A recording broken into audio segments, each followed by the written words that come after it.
Welcome back to the Pagan Hearth Community. Across the ancient world, purple became the color of authority. Kings wore it, emperors wore it, magistrates and high officials wore it. It was expensive, it was beautiful, and it was immediately recognizable. But what made purple sacred was never its beauty. It was the burden of service. Authority has never been about privilege. It was always about responsibility. Tonight, I want to speak to those who lead our communities, and to those who one day might. All the Druids and Goðar, the Flamen and Hierophants, anyone who would call themselves priest or priestess, or who would count themselves among our elders, to everyone whom others look to for guidance. There's an old saying, heavy is the head that wears the crown. I think our ancestors would have understood that immediately. Whether one wore a crown or carried a priest's staff, leadership was never permission to be served. It was always a calling to service. The truth has never changed. At the Pagan Hearth, we often speak about the gifting cycle. Do ut des, I give that you may give.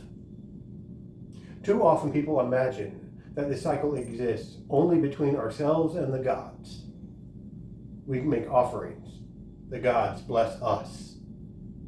But that's only the beginning. The gifting cycle isn't meant to stop with us. The blessings the gods place into our hands are meant to continue flowing outward.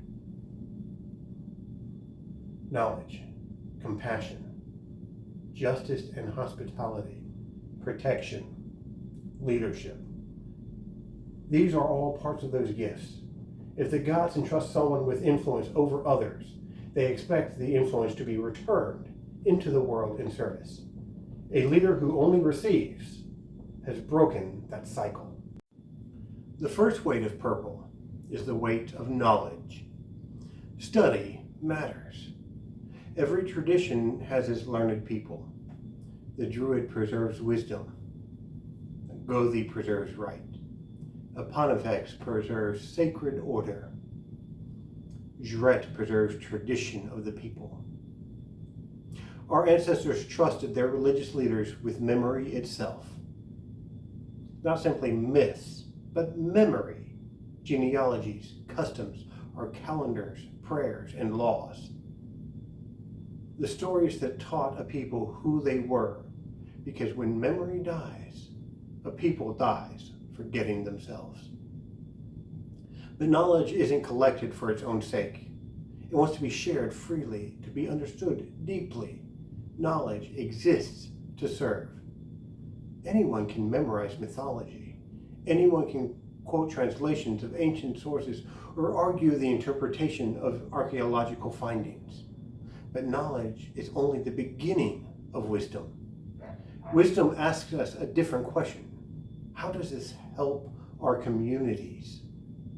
If our learning makes us arrogant, if we use our knowledge to belittle instead of correct, to proclaim instead of teach, if we use our knowledge as a credential, I know more than you, I'm right, you're wrong, then we have misunderstood its purpose. The wisest of teachers are often the ones who spend the most time listening. The second weight is the weight of people. This, I think, is where modern paganism often falls short. Many imagine the priesthood as standing before an altar in the middle of a wood. Our ancestors would have expected much more. Who visits the elderly after everyone else has forgotten them? Who comforts the grieving family after the funeral is over? Who notices the struggling single parent? Who brings food to the sick? Who checks on the member who quietly disappeared? Who welcomes the newcomer standing awkwardly at the edge of the gathering? That is priesthood. These things don't distract us from service to the gods. This is how we serve them. Every act of hospitality strengthens Frith. Every act of generosity continues the gifting cycle. Every life restored to the community is another offering laid before the gods. Our faith does not end when the ritual does. If our offerings never leave the altar, then we have only completed half the sacrifice. The gods have always asked us to carry their gifts into the world. The third weight is the weight of justice. Across the world, throughout history, religious authority and civic responsibility has often worked hand in hand.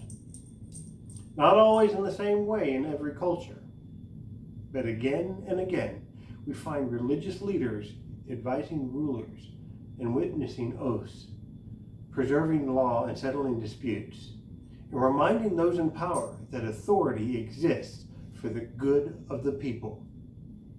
Think of King Arthur, floating somewhere between history, myth, and legend. He remains one of Europe's and the Western world's greatest images of sacred kingship. The Round Table is remembered precisely because Arthur did not sit above anyone else. He sought to bind the realm together under justice. The measure of a king was never how much power he possessed.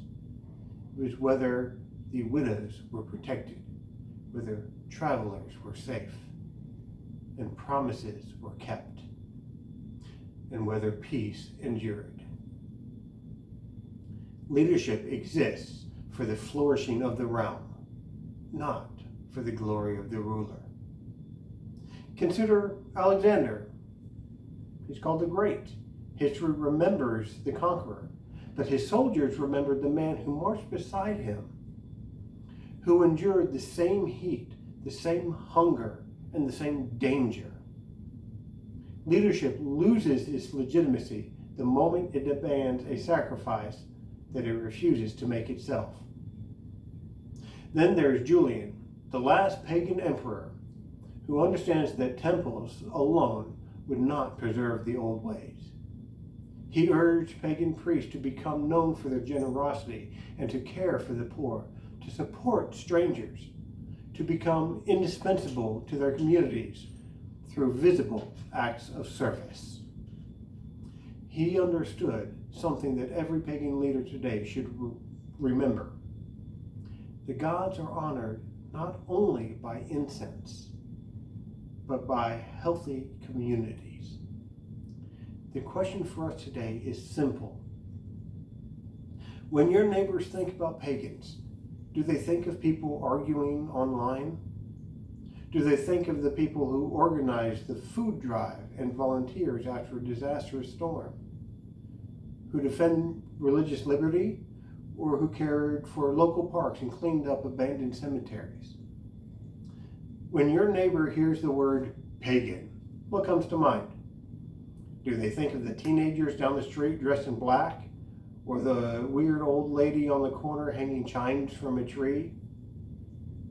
Or do they think of you, a good guy who's always there when someone needs help, the first to show up when something goes wrong? The fourth weight is the heaviest of all, the weight of example. Every priest teaches 2 sermons. And yes, before you get into the comments, like it or not, every priest, even pagan ones, gives sermons, not just Christian pastors. We don't call it that, but when a religious leader stands before the community to teach their faith, that's a sermon. The first sermon is one of words. The other is with their life. Only one of those sermons is impossible to fake, and that's the one that never ends. Whether we like it or not, people are always watching. They watch how we speak, how we respond to being criticized, how we apologize when we're wrong. Do we admit mistakes? How do we treat our family, the waitress or a cashier, the stranger on the streets, or the difficult person who's just getting in the way? How do we spend our money? What do we do when no one is looking? Honor is never earned through titles. It's earned through reputation. And reputation is built one decision at a time, one promise kept, one act of generosity, a difficult conversation handled with dignity, a sacrifice made for the good of others. In paganism, right relationship is lived before it's ever spoken. Our children will imitate our actions long before they understand our theology. Which brings me to something we talk about quite often here at the Pagan Hearth: the great remembering. One day, every one of us will become an ancestor. The question isn't whether we'll be remembered, it's how we'll be remembered. We don't become honored ancestors because we died. We'll have become honored ancestors because of how we lived honorably. Will our descendants remember someone who accumulated followers and wealth and influence, or someone who accumulated honor and trustworthiness? Will they remember the person who was always right in an argument, or the neighbor who always helped us in our need? Will they remember the priest who gave well-performed, impassioned speeches, or the one who visited them when they were on the edge? The great remembering is not passive. We're building our memory every single day. Every generous act, every kept promise, every conflict that we help resolve, every person that we welcome at our doorstep and into our lives, with every shared meal, and every burden that we carry for someone else. These become our stories that our descendants will inherit. One day, someone may place our photograph upon an ancestor's shrine. They may speak our names, offer us bread, pour out some wine in our name, and tell stories about who we were. What stories are we giving them to tell? Leadership isn't measured by applause. It's measured by the legacy we leave behind, by whether the community is healthier because we lived in it, whether the gifting cycle continued through us, whether we strengthened Frith and left our people more united than we found them, and whether we became worthy of being remembered ourselves. The purple was never meant to make us feel important. It reminds us that we carry the weight of others. So if the gods call you to lead, carry that burden gladly. Study deeply, teach faithfully, listen patiently, protect courageously, and serve generously. Walk humbly. Be the first to arrive and the last to leave. Be the first to forgive and the first to help. Be visible in your community. Live in such a way that your neighbor can look at your life and understand something about the gods you worship. Because the world will learn far more about paganism from the character of its leader than from the arguments that they make. And in doing so, you honor not only the gods, but the ancestors who walked before you, and the descendants who will one day remember your name. So don't ask whether you are important enough to lead. Ask whether you're willing to carry someone else's burden, because that's what the purple has always been about. We are the Pagan Hearth. May your hands always have enough to share. May your deeds be worthy of remembrance. May every gift become a blessing. And may the gods and our ancestors walk beside you. And as always, keep the hearth fire burning. Good night.